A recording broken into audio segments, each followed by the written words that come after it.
मित्रों नमस्कार, मैं हूं प्रदीप कुमार। आप देख रहे हैं पॉलिटिकल आइडिया। पॉलिटिकल आइडिया के आज के इस अंक में आप सभी दर्शकों का बहुत बहुत स्वागत है। दोस्तों, क्या तीसरे मोर्चे की आहट देश में सुनाई दे रही है?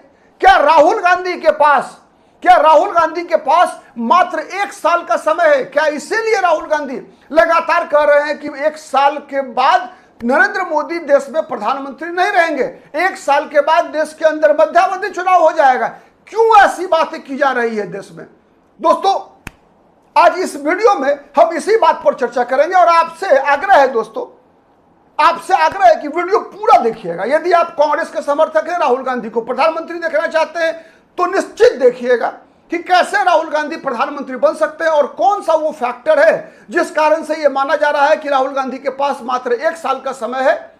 और अगर आप भारतीय जनता पार्टी के समर्थक हैं दोस्तों, राहुल गांधी के विरोधी हैं, तब तो इस वीडियो को और देखिएगा, क्योंकि इसके लिए इस वीडियो में आपके लिए भरपूर मसाला मिलेगा। दोस्तों, मैं उस प्रकार के दरबारी पत्रकारों की तरह आपको नहीं समझाने का प्रयास करूंगा जो कहते हैं कि राहुल गांधी यदि अगर अभी बता दें कि सूरज तो कल पश्चिम में उगेगा, जैसा राहुल गांधी ने कहा कि अगले वर्ष अगर नरेंद्र मोदी सत्ता से इस सरकार नहीं गिरी तो देश में आपातकाल लागू हो जाएगा।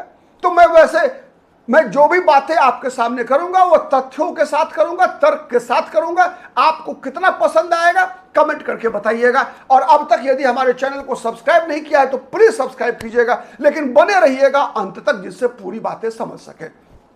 दोस्तों, मैंने क्यों कहा कि राहुल गांधी के पास एक साल का समय है, इसलिए समझिए। और अगर राहुल गांधी ने एक वर्ष के अंदर अपने आप को साबित नहीं किया, यदि राहुल गांधी ने एक साल के अंदर कांग्रेस पार्टी को मजबूत नहीं किया, तो यकीन मानिए दोस्तों 2029 से पहले देश में तीसरे मोर्चे का सूत्रपात होने जा रहा है। अब उसका स्वरूप क्या होगा, उसकी कल्पना करने के लिए केवल 2-4 तथ्य मैं आपके सामने रख रहा हूं। दोस्तों, राहुल गांधी का विपक्ष के नेताओं के साथ, क्योंकि प्रधानमंत्री वही बनेगा देश में जो नरेंद्र मोदी के खिलाफ पूरे विपक्ष को एकजुट कर सके।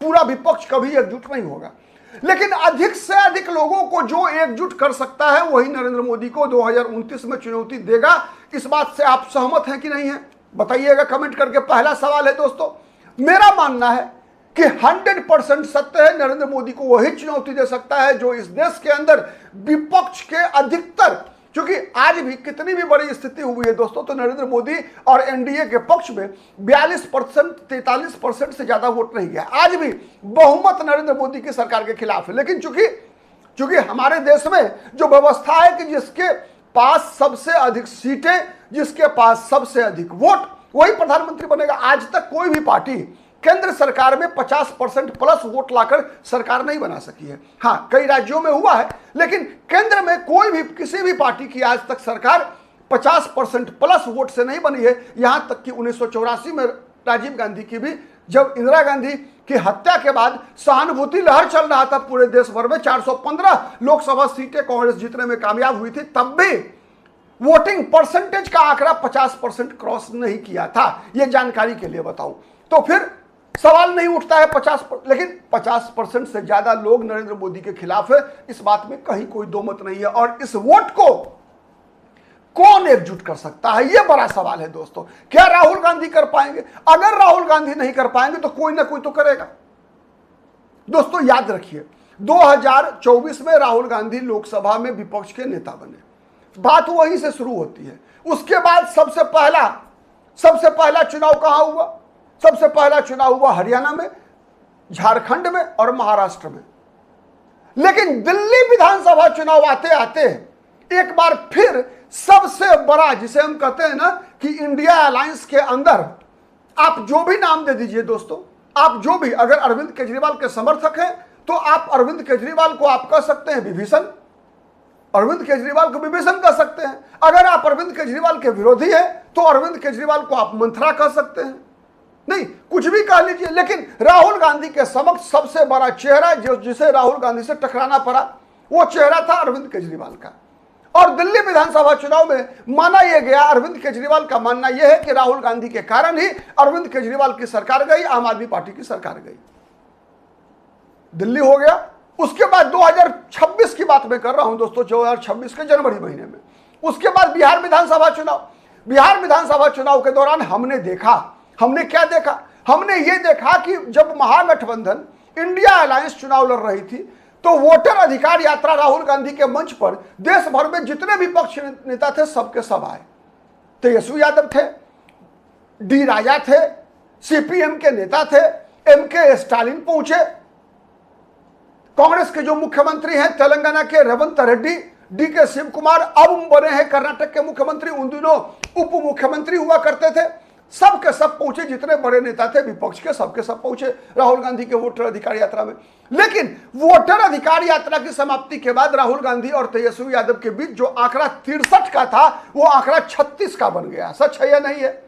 और विधानसभा चुनाव आते आते स्थिति यह हो गई दोस्तों कि कांग्रेस पार्टी के दर्जन भर उम्मीदवार के खिलाफ आरजेडी और सीपीआई ने अपने उम्मीदवार खड़े कर दिए और कहा कि यह फ्रेंडली फाइट है। याद रखिएगा, बिहार विधानसभा चुनाव, उसके बाद बिहार विधानसभा चुनाव के बाद 2026 का विधानसभा चुनाव, 2026 में विधानसभा चुनाव पश्चिम बंगाल में क्या हुआ, असम में क्या हुआ? असम में 2021 के विधानसभा चुनाव में कांग्रेस और एआईयूडीएफ अलग एक साथ लड़ी थी। 2026 में कांग्रेस और एआईयूडीएफ अलग अलग लड़ी। पश्चिम बंगाल में क्या हुआ? पश्चिम बंगाल में 2021 के विधानसभा चुनाव में कांग्रेस और सीपीएम लेफ्ट फ्रंट एक साथ लड़ी थी, लेकिन 2026 में दोनों अलग अलग लड़ी। कहा गया कि केरल में कांग्रेस के प्रदर्शन पर खराब असर पड़ता है यदि कांग्रेस और सीपीएम एक साथ चुनाव लड़ेगी। अगर पश्चिम बंगाल में क्या हुआ? कांग्रेस तो जीत गई केरल में, लेकिन सीपीएम का बंटाधार हो गया।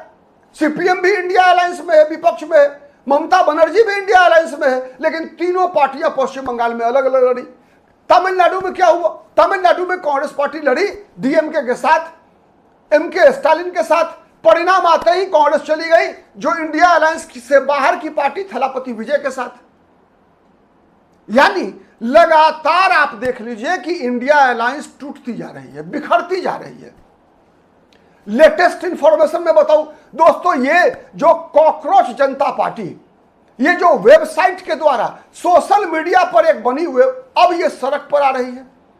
सड़क पर ला कौन लोग रहे हैं, ये सबसे बड़ा सवाल है दोस्तों। सड़क पर कौन ला रहा है? कौन है अभिजीत दीप के?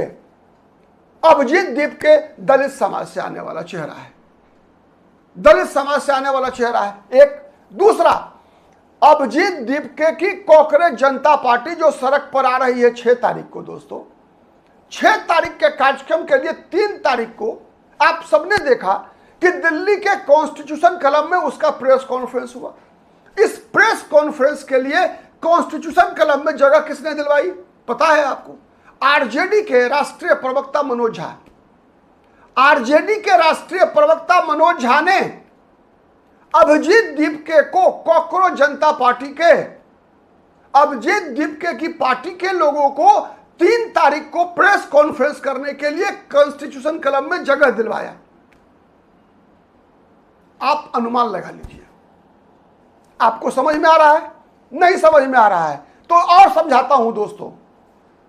लगातार कांग्रेस से क्षेत्रीय दल दूर होते जा रहे हैं।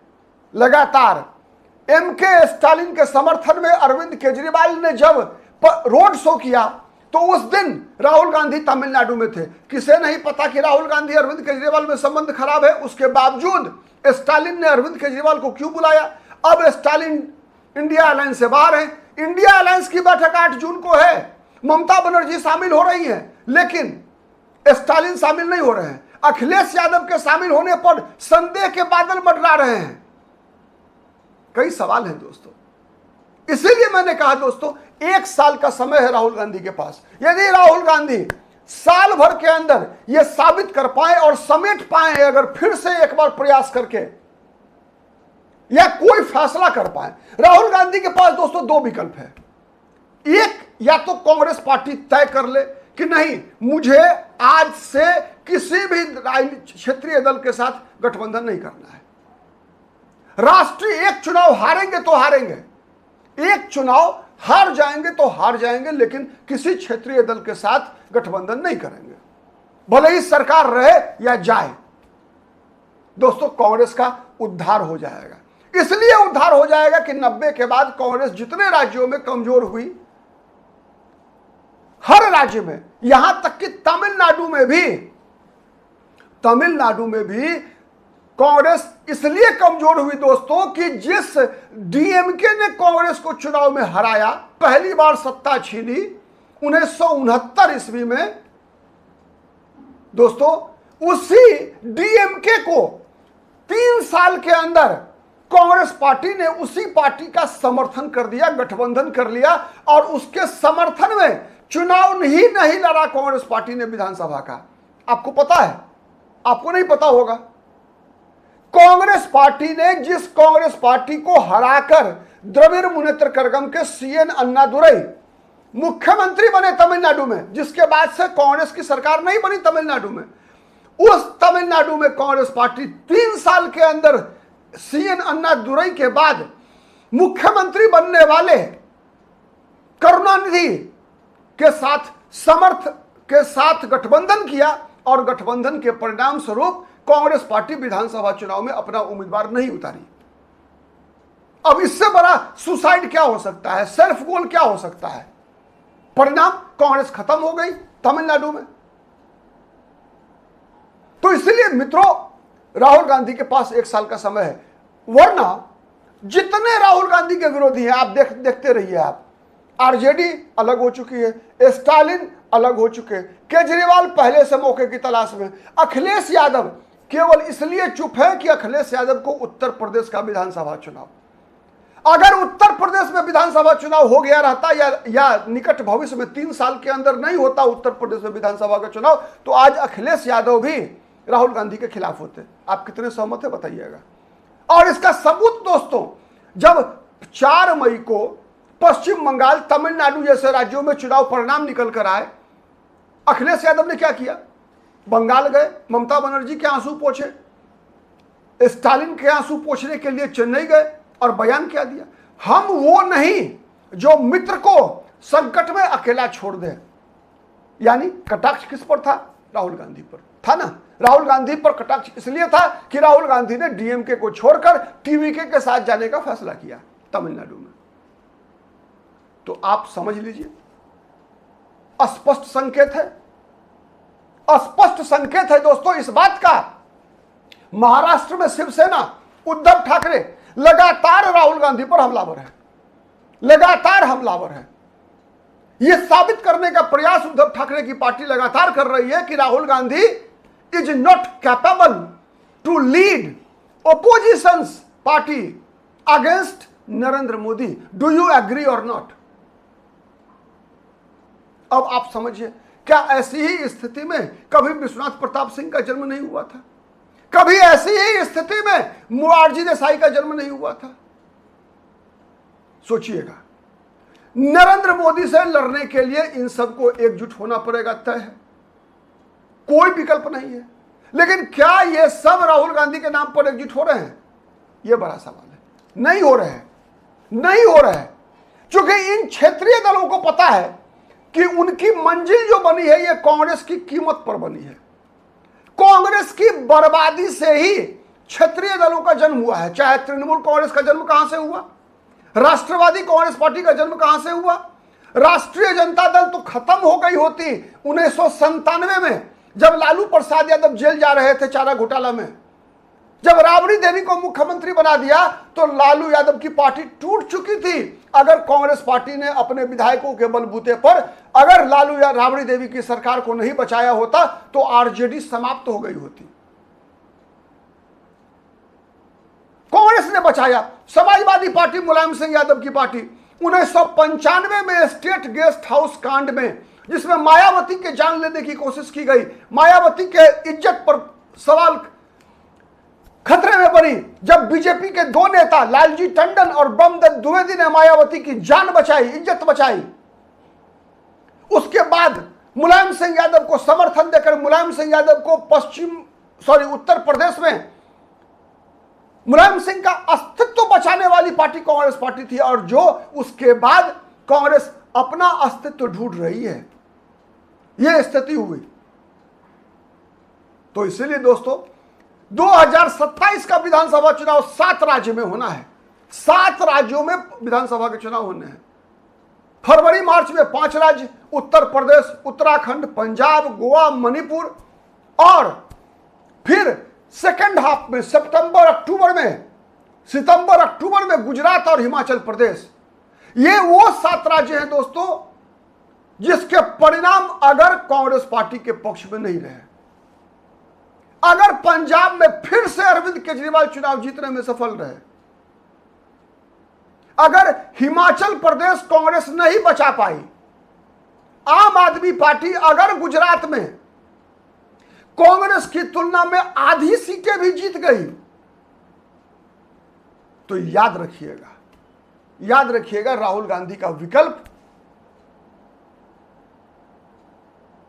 तीसरा मोर्चा कांग्रेस पार्टी का विकल्प निश्चित मिलेगा। और तब फिर 2029 के लोकसभा चुनाव में क्या होगा आप बेहतर समझ सकते हैं दोस्तों। उस पर भी बात करेंगे, लेकिन बात करेंगे अगले वीडियो में। आप कितने सहमत हैं जरूर कमेंट करके बताइएगा दोस्तों। आज के लिए इतना ही, फिर मिलेंगे किसी अन्य मुद्दे पर। तब तक के लिए नमस्कार।